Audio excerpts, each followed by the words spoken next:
President, and gentlemen, ladies of the House, standing here with 8 minutes in my hands and at this venerable and rather magnificent institution, I was going to assure you that I belong to the Henry VIII School of Public Speaking, that as Henry VIII said to his wives, I shall not keep you long. But now finding myself the seventh speaker out of 8 in what must already seem a rather long evening to you, I rather feel like Henry VIII's last wife. I more or less know what's expected of me, but I'm not sure how to do it any differently. Perhaps what I should do is really try and pay attention to the arguments that were advanced by the opposition today. We had, for example, Sir Richard Ottaway challenging the very idea that it could be argued that the economic situation of the colonies was actually worsened by the experience of British colonialism. Well, I stand to offer you the Indian example, Sir Richard. India's share of the world economy when Britain arrived on its shores was 23%. By the time the British left, it was down to below 4%. Why? Simply because India had been governed for the benefit of Britain. Britain's rise for 200 years was financed by its depredations in India. In fact, Britain's industrial revolution was actually premised upon the deindustrialization of India. The handloom weavers, for example, famed across the world, whose products were exported around the world, Britain came right in. There were actually these weavers making fine muslin, light as woven air, it was said. And Britain came right in, smashed their thumbs, broke their looms, imposed tariffs and duties on their cloth and products, and started, of course, taking the raw materials from India and shipping back manufactured cloth, flooding the world's markets with what became the products of the dark and satanic mills of Victorian England. That meant that the weavers in India became beggars, and India went from being a world-famous exporter of finished cloth into an importer, went from having 27% of world trade to less than 2%. Meanwhile, colonialists like Robert Clive bought their rotten boroughs in England on the proceeds of their loot in India, while taking the Hindi word loot into their dictionaries as well as their habits.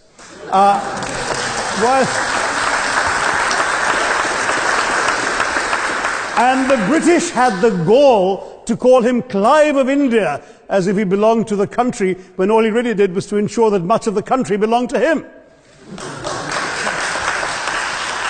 By the end of the 19th century, the fact is that India was already Britain's biggest cash cow, the world's biggest purchaser of British goods and exports, and the source of highly paid employment for British civil servants. We literally paid for our own oppression.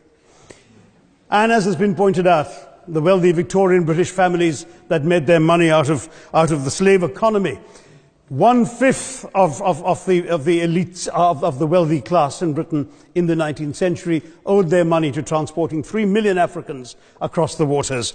And in fact, in 1833, when slavery was abolished, what happened was that a compensation of £20 million was paid, not as reparations to those who had lost their lives or who had suffered or been oppressed by slavery, but to those who had lost their property. I was struck by the fact that your Wi-Fi password at this union commemorates the name of Mr. Gladstone, the great liberal hero. Well, I'm sorry, his family was one of those who benefited from this compensation. Staying with India, between 15 and 29 million Indians died of starvation in British-induced famines. The most famous example, of course, was the Great Bengal Famine during the Second World War, when 4 million people died because Winston Churchill, deliberately as a matter of written minuted policy, proceeded to divert essential supplies from civilians in Bengal to sturdy Tommies and Europeans as reserve stockpiles. He said that the starvation of anyway underfed Bengalis mattered much less than that of sturdy Greeks. This is Churchill's actual quote. And when conscience-stricken British officials wrote to him, pointing out that people were dying because of this decision, he peevishly wrote in the margins of the file, "Why hasn't Gandhi died yet?"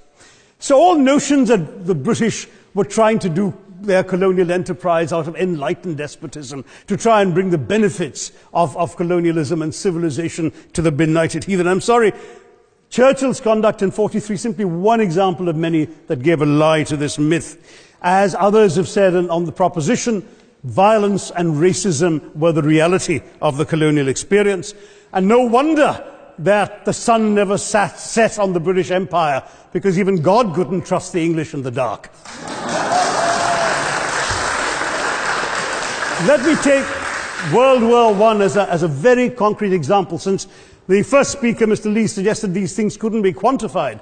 Well, let me quantify World War I for you. Again, I'm sorry, from an Indian perspective, others have spoken of other countries.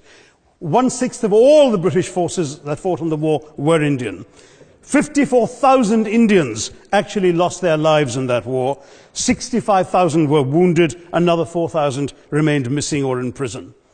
Indian taxpayers had to cough up £100 million in that time's money. India supplied 70 million rounds of ammunition, 600,000 rifles and machine guns, 42 million garments were stitched and sent out of India, and 1.3 million Indian personnel served in this war. I know all this because, of course, the commemoration of the centenary has just taken place. But not just that, India had to supply 173,000 animals, 370 million tons of supplies, and in the end, the total value of everything that was taken out of India. India, by the way, suffering from recession at that time and poverty and hunger, was, in today's money, £8 billion. You want quantification? It's available. Second World War, it was even worse, 2.5 million Indians in uniform. I won't belabor the point, but of Britain's total war debt of £3 billion, in 1945 money, 1.25 billion was owed to India and never actually paid. Somebody mentioned Scotland. Well, the fact is that colonialism actually cemented your union with Scotland. You know, the Scots had actually tried to send colonies out before 1707. They'd all failed, I'm sorry to say. But then, of course, came union, and India was available, and there you had a disproportionate employment of Scots. I'm sorry, Mr. Mackenzie has to speak after me. Engaged in this colonial enterprise as soldiers, as merchants, as agents, as employees, and the earnings from India is what brought prosperity to Scotland, even pulled Scotland out of poverty. Now that India is no longer there, no wonder the bonds are loosening. Now, we've heard other arguments on this side. There's been a mention of the railways. Well, let me tell you, first of all, as my colleague, the Jamaican High Commissioner, has pointed out, railways and roads were really built to serve British interests and not those of the local people. But I might add that many countries have built railways and roads without having had to be colonized in order to do so.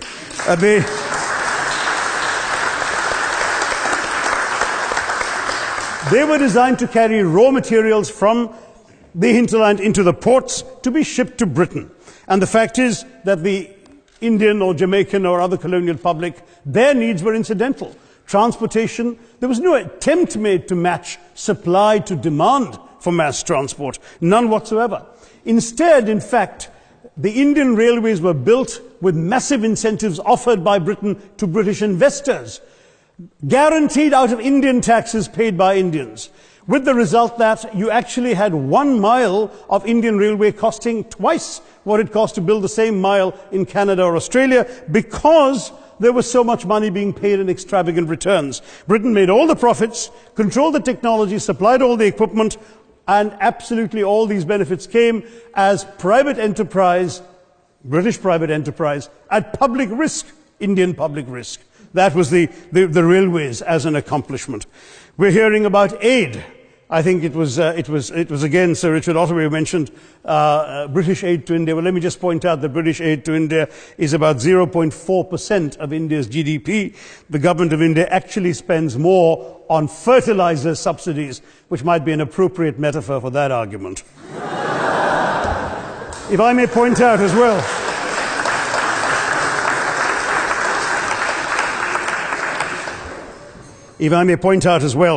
that as my fellow speakers from the proposition have pointed out, there have been incidents of racial violence, of loot, of massacres, of bloodshed, of transportation, in India's case even of one of our last Mughal emperor. Yes, maybe today's Britons are not responsible for some of these depredations, but the same speakers have pointed with pride to their foreign aid. You're not responsible for the people starving in Somalia, but you give them aid. Surely the principle of reparations for the wrongs that have been done cannot be denied. It's been pointed out, for example, the dehumanization of Africans in the Caribbean, the massive psychological damage that has been done, the undermining of social traditions, of property rights, of the authority structures of these societies, all in the interests of British colonialism. And the fact remains that many of today's problems in these countries, including the persistence, in some cases the creation, of racial and ethnic and religious tensions, were the direct result of the colonial experience. So there is a moral debt that needs to be paid. Someone challenged reparations elsewhere. Well, I'm sorry, Germany doesn't just give reparations to Israel. It also gave reparations to Poland. Perhaps some of the speakers here are too young to remember the dramatic picture of Chancellor Willy Brandt on his knees in the Warsaw Ghetto in 1970. And there are other examples. There is Italy's reparations to Libya. There's Japan's to Korea. Even Britain has paid reparations to the New Zealand Maoris. So it's not as if this is something unprecedented or unheard of that's going to somehow open some sort of nasty Pandora's box. No wonder Professor Lewis reminded us that he's from Texas. There's a wonderful expression in Texas that summarizes the arguments of the opposition: all hat and no cattle. Now, if I can just quickly look through the other notes I was scribbling while they were speaking. There was reference to democracy and rule of law. Let me say with the greatest possible respect, it's a bit rich to oppress, enslave, kill, torture, maim people for 200 years and then celebrate the fact that they're democratic at the end of it.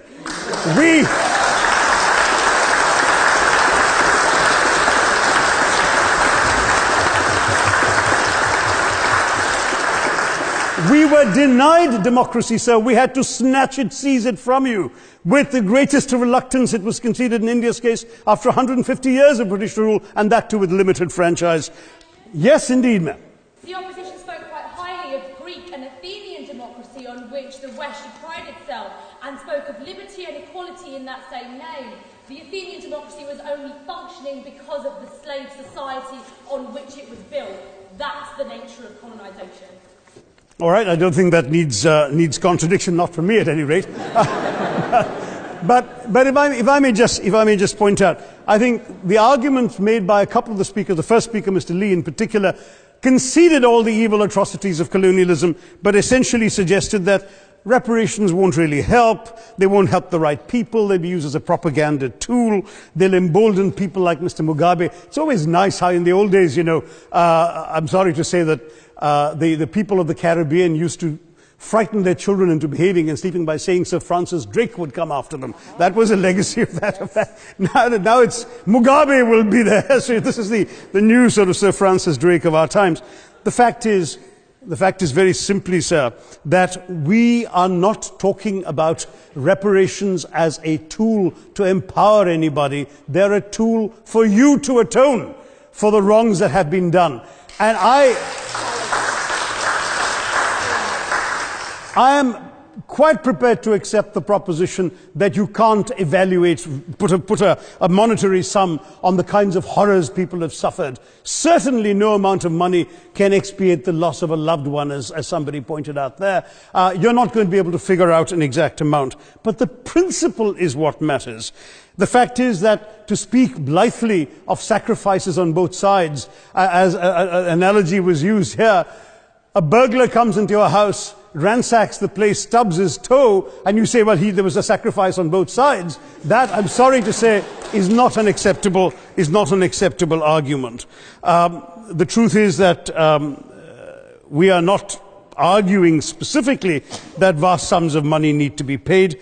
The proposition before this House is the principle of owing reparations, not the fine points of how much is owed, to whom it should be paid. The question is there a debt? Does Britain owe reparations? As far as I'm concerned, the ability to acknowledge a wrong that has been done, to simply say sorry, will go a far, far, far longer way than some percentage of GDP in the form of aid. What is required, it seems to me, is accepting the principle that reparations are owed. Personally, I'd be quite happy if it was £1 a year for the next 200 years after the last 200 years of Britain and India. Thank you very much, Madam President.